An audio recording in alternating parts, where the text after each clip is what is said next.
Josh Wise and his Phil Parsons Racing number 98 finished 23rd at Bristol Motor Speedway this year, and it caught some attention. Someone actually sent me a link, and I clicked it and went and checked it out, and a 16-year-old kid had written a post on reddit.com. The Reddit community saw him race the leaders to stay in the lead lap, and we have never seen a underfunded team try so hard to stay in the lead lap. Noticing the car was unsponsored, 15-year-old Dennis Pavel thought of the new digital currency Dogecoin. It's a way of sending money online, and the community that supports it has a history of raising money for causes, but NASCAR was a new venture. Usually when something NASCAR comes up, it's a typical stereotype, and it just usually gets downvoted and no one ever sees it. But this time it was just a huge surprise because everyone wanted to do it. 67.8 million Dogecoins, approximately equivalent to $55,000, was raised to sponsor the car for this weekend's race at Talladega.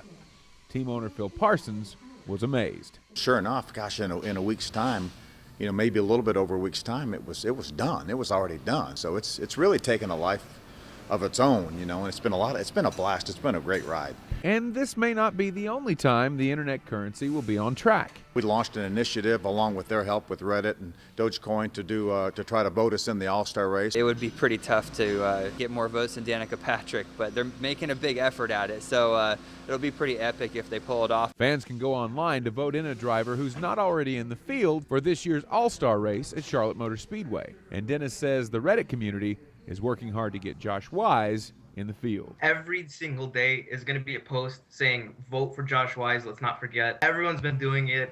There's somebody who's done it for 24 hours straight. Regardless of the vote, Parsons thinks this is just the beginning of what he hopes is a long relationship. They've been so much fun to work with. It's one of the most exciting things that I've been a part of, and I've been around the sport all my life. In the meantime, Josh Wise and the Phil Parsons Racing number 98 with the Dogecoin sponsor will hit the track in Talladega with a lot of people cheering, online and off. In Huntersville, Kyle McCurry, My Fox Carolinas.